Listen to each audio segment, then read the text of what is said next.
Olá, bem-vindas ao Mãe Star de hoje. Estou aqui com a doutora Laura Testa, que esteve com a gente no programa da semana passada. Ela é oncologista do Instituto do Câncer do Estado de São Paulo, do ICESP, e lá ela coordena um grupo de gestantes com câncer de mamas, né, doutora Laura? Ela falou com a gente na semana passada um pouquinho sobre o diagnóstico e hoje a gente vai focar aí no tratamento.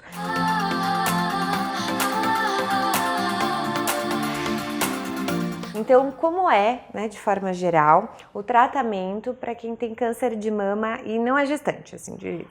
Ótimo. A gente já falou um pouco dos fatores de risco e dos diagnósticos, tanto das pacientes em geral, e uma das coisas muito importantes da sua pergunta é que o tratamento da paciente gestante, o que a gente precisa é que ele seja o mais parecido possível ao tratamento geral. Então, falar do tratamento em geral é muito importante. Para a mulher que tem um câncer de mama localizado, que não tem metástases à distância, o tratamento ele envolve uma cirurgia, que é o tratamento que de fato vai erradicar a doença. Habitualmente a gente pode precisar para as pacientes de maior risco de uma quimioterapia. A gente pode fazer essa quimioterapia antes da cirurgia para diminuir o tamanho do tumor e conseguir fazer uma cirurgia menor, ou a gente pode fazer ela depois da cirurgia, se uma cirurgia já é factível ou o tratamento não vai mudar essa cirurgia. Para alguns tipos de tumor a gente tem tratamentos específicos, então a maior parte dos tumores de mama são receptores hormonais positivos, e aí a gente entra com um bloqueio hormonal, muitas vezes conhecido como hormonioterapia, mas é justamente o contrário, porque a gente bloqueia com comprimidos, muitas vezes por 5 anos ou mais. Para alguns tipos, 20 a 30% tem uma característica que é o HER2. O HER2 é uma proteína que quando ela está numa quantidade maior, a gente chama que ele está super expresso, ele é um câncer de mama HER2 positivo, e para esse tipo específico, a gente tem um remédio específico. Além da quimioterapia, tratamentos específicos como o anti-HER2, a hormonioterapia e a cirurgia, um outro pilar do tratamento é a radioterapia. Ele sempre é feito após a cirurgia, tá? Se a paciente precisa fazer quimio depois da cirurgia, ele também é feito após a quimioterapia. Então, em geral, pode ter a quimio antes para reduzir o tumor, sempre tem a cirurgia. Depois da cirurgia pode ou não ter a químio, e depois pode ter a radioterapia. Isso, para as pacientes que não têm doença à distância. Aproveitando, quantos anos sem o nódulo aparecer, ela é considerada curada? Existe cura no câncer de mama? Cura tecnicamente, é um diagnóstico retrospectivo. Para eu dizer que uma mulher está curada, com certeza, é uma paciente que teve um diagnóstico, a gente tirou toda a doença dela, a doença não voltou e passou um tempo ela faleceu de outra coisa. Aí eu posso dizer que ela está curada. Então, tecnicamente, eu não tenho como garantir a ninguém que ela está curada enquanto ela está viva. Então, o diagnóstico de cura serve para nada. O que a gente fala é que, para a maior parte dos tumores, após os primeiros 5 anos, a chance dessa doença voltar é muito pequena, então que ela pode se considerar curada. Eu normalmente digo que do dia que ela já não tem doença, que ela se considere curada, porque cura tá aqui, ó, tá na mente. E para a gestante, o que pode mudar nesse tratamento? O tempo da gravidez é muito importante para saber o que a gente pode fazer em que momento. Então, no primeiro trimestre da gestação é quando o bebê está se formando. Então, muitos dos tratamentos a gente não consegue fazer. O que a gente consegue fazer com alguma segurança, em alguns casos, é a cirurgia. Toda cirurgia, em qualquer momento da gestação, é uma cirurgia que tem que ser feita por uma equipe muito experiente para a gente diminuir o tempo cirúrgico ao máximo, para a gente não expor esse bebê a nenhum estresse adicional. E a gente tenta deixar qualquer passo que for de reconstrução o mínimo possível para não prolongar esse tempo cirúrgico. No primeiro trimestre, basicamente o que a gente faz é a cirurgia, porque o bebê está se formando. A partir do segundo trimestre, o bebê já está formado, a gente pode fazer quimioterapia, que é o que a gente habitualmente faz. Muitas pacientes que têm o diagnóstico durante a gestação, às vezes por atraso no diagnóstico, porque é difícil de fazer o diagnóstico numa mama gestante, acabam precisando fazer quimioterapia antes da cirurgia. E a gente consegue fazer o esquema de quimioterapia praticamente o mesmo que a gente faz para as pacientes que não estão gestantes, com pequenos ajustes, sem comprometer a eficácia do tratamento e com boa resposta. Uma coisa que a gente não pode fazer durante a gestão é o trastuzumab ou os anti-HER2, então a gente faz toda a químio durante a gestação. A partir do segundo trimestre. A partir do segundo trimestre. E depois que o bebê nasce, a gente pode associar esse medicamento. A hormonioterapia, os bloqueadores hormonais, a gente também não pode fazer durante a gestação, a gente faz só após. E a radioterapia, a gente também faz após. Esse tempo, né? Não tem muita escolha, né? Mas acaba para a mulher, ela descobre no comecinho da gestação. Muito tempo, 3 meses, 4 meses para começar o tratamento. A paciente que faz o diagnóstico do câncer de mama logo no comecinho, junto com o diagnóstico da gestação, essa paciente normalmente a gente acaba operando primeiro.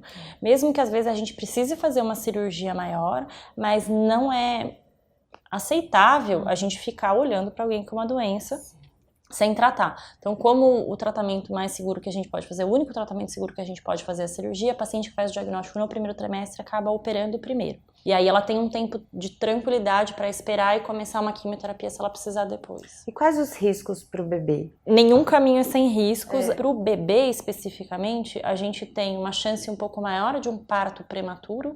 Isso tem melhorado com o passar dos anos. Quando a gente começou o ambulatório, era muito comum os médicos que não participavam do ambulatório assim, não, mas antecipa logo esse parto. Não, tira o bebê, porque aí, como se você estivesse resolvendo o problema.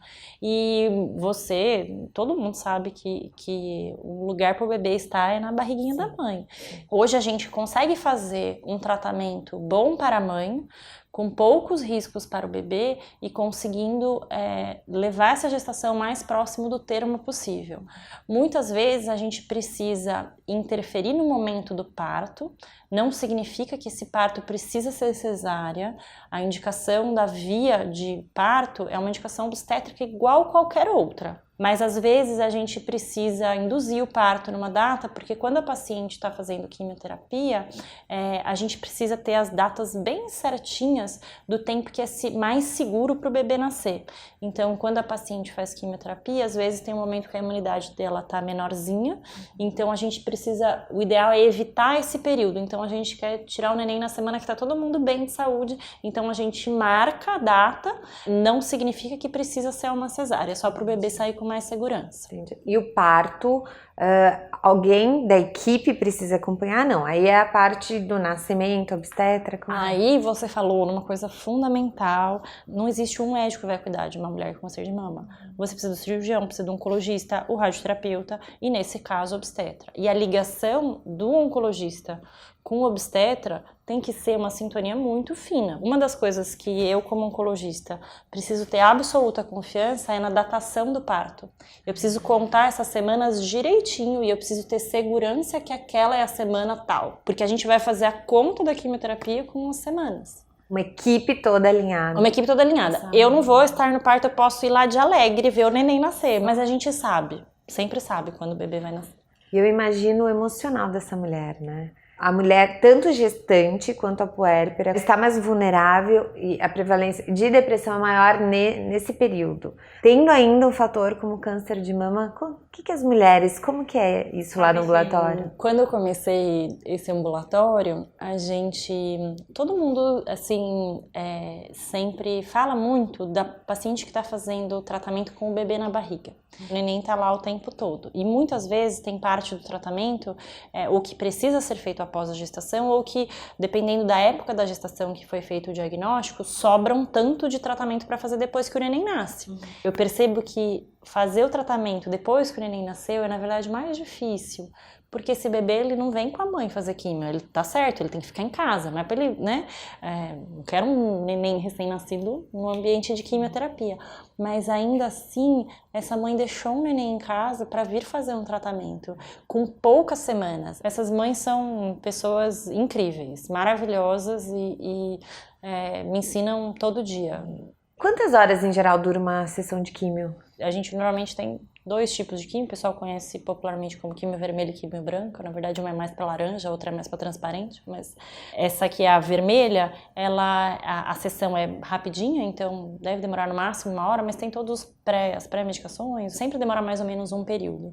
E a outra fase demora também mais ou menos 1h30, por aí, até fazer todos os procedimentos e mais o sobe e desce do elevador. Pensando que a gente tem tentantes também aqui e descobre o câncer de mama, eu não entendo muito bem, mas já ouvi, congela-se os óvulos, porque o que acontece? Então ela passa a ser infértil? Um dos riscos que a gente tem da quimioterapia é de infertilidade. A mulher que passa por quimioterapia tem uma chance reduzida de engravidar, comparando com se ela não tivesse feito quimioterapia.